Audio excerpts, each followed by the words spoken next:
Assalamu alaikum. Chers étudiants, et dans le cadre de cette série de capsules dédiées à la comptabilité générale de fin d'exercice, aujourd'hui on va terminer notre chapitre lié aux provisions et on va attaquer les provisions sur les créances. Pour les provisions pour dépréciation des créances, nous avons deux cas de figure. Le cas d'un client douteux et le cas d'un client litigieux. Le premier, où on a le doute par rapport au recouvrement de notre créance, et le deuxième, où on est rentré en litige avec notre client. Une distinction est effectuée entre les clients ordinaires et les clients douteux ou litigieux. Les clients qui n'ont pas réglé les sommes dont ils sont redevables, non seulement aux échéances prévues, mais encore après plusieurs lettres de rappel. La créance possédée doit dans ce cas être considérée comme aléatoire et d'un recouvrement douteux. Ça veut dire que avec le client, la perte n'est pas toujours effective, il est toujours probable. Le deuxième client litigieux, on est rentré en litige avec ce client, donc عندنا معاه في المحكمة، ولكن حتى واخا حنا معاه في المحكمة la perte ماشي définitive, la perte est toujours probable parce que نقدروا نرجعوا فلوسنا من خلال الحكم ديال المحكمة.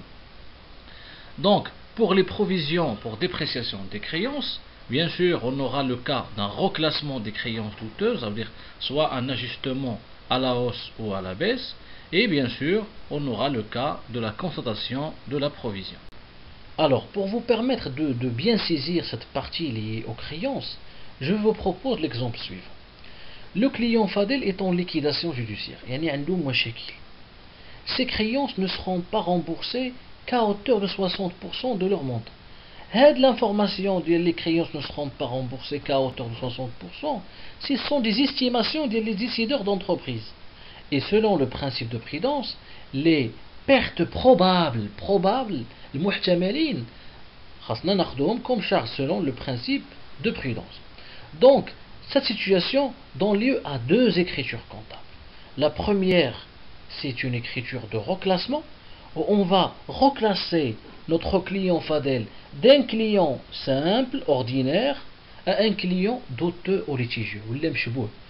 Comme ça, on crédite le compte client pour l'annuler, et en contrepartie, on va remplacer par le compte client douteux ou litigieux, mais la valeur de cette écriture, c'est la valeur totale de l'opération de vente qui a été effectuée avec le client Fadel. Après l'écriture liée au reclassement du client Fadel, on passe à la deuxième écriture qui est liée à la constatation de la provision liée à ces créances. Donc là, il faut signaler qu'il est possible de récupérer auprès de l'État la TVA sur les montants qui n'ont pas été encaissés. Ça veut dire que la base de calcul de la provision, c'est les montants hors taxe et non pas TTC.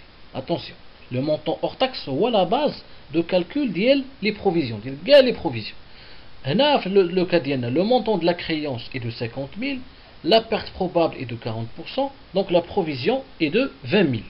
Donc l'écriture qu'on doit passer, c'est on doit débiter le compte dotation, c'est un compte de charge, dotation d'exploitation aux provisions pour dépréciation des créances de l'actif circulant, et comme contrepartie, on va créditer bien sûr le compte soustractif de l'actif, compte provision pour dépréciation des clients et comptes rattachés. Mais cette fois, la valeur de cette écriture comptable, c'est la valeur de la provision. Alors, pour récapituler, et concernant les provisions pour dépréciation des créances, trois écritures comptables typiques. Une première, c'est une écriture liée au reclassement des créances douteuses. Cette écriture est mobilisée pour reclasser un client qui est pour la première fois douteux, ou on reclasse le compte client au crédit, et comme contrepartie, on débite le compte client douteux et litigieux avec la valeur totale de la créance en TTC. Pour les provisions et la constatation de la provision ou de l'ajustement d'une provision à la hausse, on mobilise l'écriture où on débite la charge bien sûr c'est le compte dotation d'exploitation aux provisions pour dépréciation des créances de l'actif circulant, avec la valeur de la provision, de la dotation, et en contrepartie, on crédite le compte provision pour dépréciation des clients et comptes rattachés. La troisième écriture typique, c'est une écriture liée soit à l'annulation d'une provision ou à l'ajustement à la baisse d'une provision. Et là, on annule le compte provision pour dépréciation des clients au débit et comme contrepartie, on crédite le compte de produit reprise sur la provision pour dépréciation d'actifs circulants avec la valeur de la reprise. Voici cet exemple qui va vous permettre d'assimiler les différents cas de figure avec 4 clients, Amir, Omar, Fouad et Saïd. Pour le client Amir, où on a une créance vis-à-vis de lui de 5400 dirhams, TTC. Je vous rappelle qu'on travaille toujours avec le hors taxe parce qu'on garde toujours la possibilité de récupérer notre TVA. La provision 2013, donc nous avons déjà des antécédents avec le client Amir parce que déjà nous avons une provision en 2013. L'ancien client douteux, donc Amir, c'est un client qui est déjà douteux. Il a versé 3000 dirhams en 2014, il nous a versé 3000 dirhams. On pense récupérer 60% du reste. Ça veut dire qu'il y a une perte probable, une provision de 40% du reste. Omar, c'est un client qui n'était pas douteux, il n'était pas litigieux, donc on va enregistrer une première provision avec une perte probable de 30%. Fouad, avec une créance de 24 000 dirhams, une provision de 8 000 dirhams. Fouad a versé 6 000 dirhams au cours de 2014, on pense perdre 80% du solde. Et ainsi de suite pour le cas de Saïd. Donc on va voir d'abord un tableau qui va nous permettre de calculer le montant des provisions pour chaque client. Alors voilà ce tableau qui est à 8 colonnes, qui présente chaque client et les créances en TTC et en hors taxe, les règlements qu'ils ont déjà effectués, leur solde, leur nouvelle provision et leur ancienne, ainsi que la situation, est-ce que c'est une situation d'ajustement à la hausse ou à la baisse, il s'agit d'une dotation ou une reprise, et bien sûr la dernière colonne réservée à l'observation. Donc pour le client Amir, il avait une créance de 5400 dirhams qui est à 4700 hors taxe, il a réglé 3000 dirhams, donc il lui reste 2400 dirhams et 2000 dirhams hors taxe. On a déjà constaté une provision l'année précédente de 1000 dirhams en 2013. La nouvelle provision est de 800. Ça veut dire que la provision liée à Amir est une provision qui est ajustée à la baisse. Ça veut dire qu'on va enregistrer une écriture de reprise. Pour le client Omar, c'est le contraire. Parce que Omar, c'est pour la première fois qu'il est doteux au litigieux. C'est pour cela, pour le cas de Omar, on va passer 2 écritures.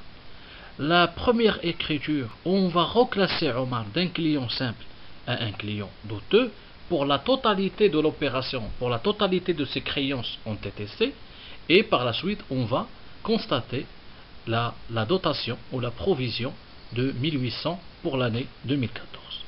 Pour le client Fouad, la nouvelle provision est de 12 000 dirhams, alors que l'ancienne provision est de 8 000 dirhams. Ça veut dire que la provision concernant Fouad est un ajustement à la hausse, le cas d'une augmentation de la provision. Donc là, on va enregistrer seulement la dotation, sans le reclasser, parce que le client Fouad, il est déjà qualifié en tant que client douteux. Et le client Saïd, avec une nouvelle provision qui est égale à 0, donc on n'a qu'à annuler l'ancienne provision. Donc la première écriture comptable est liée à Amir où on a constaté un ajustement à la baisse avec une valeur de 200 dirhams, et comme ça on va passer une écriture de reprise où on débite le compte provision pour l'annuler et en contrepartie on crédite le compte produit reprise sur provision pour dépréciation de l'actif circulant.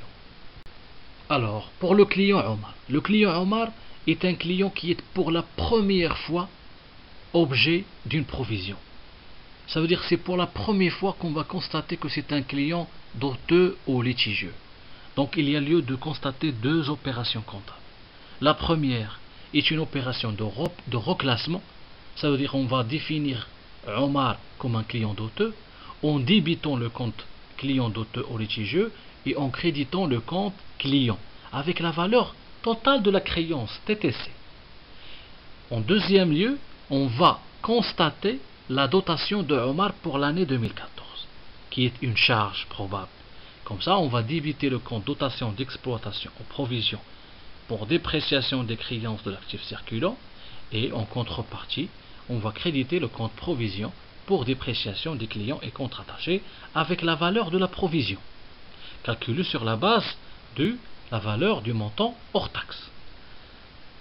Le troisième cas, c'est le cas de Fouad. Pour Fouad, c'est un client qui est déjà reclassé parce qu'il a déjà des antécédents avec notre entreprise. Donc pour l'année 2014, il suffit de mettre et de constater la nouvelle dotation qui est de 4000 dirhams. Et là, on va débiter le compte dotation d'exploitation en provision et bien sûr, on crédite le compte provision pour dépréciation des clients et comptes rattachés avec la provision nouvelle. Pour le dernier cas, qui est de Saïd, là c'est le cas d'une annulation parce qu'on n'a pas constaté une provision pour l'année 2014. Donc il suffit d'annuler la provision de 2013 au 31/12/2014. Et comme ça, on débite le compte provision pour dépréciation des clients et comptes rattachés avec la valeur de la provision de 2013 et en contrepartie, c'est le compte produit à créditer reprise sur provision pour dépréciation de l'actif circulant. Comme ça, notre capsule touche à sa fin. Je vous remercie infiniment d'avoir suivi cette capsule et je vous invite à plus d'interactivité et de réactivité et à la prochaine, Inch'Allah.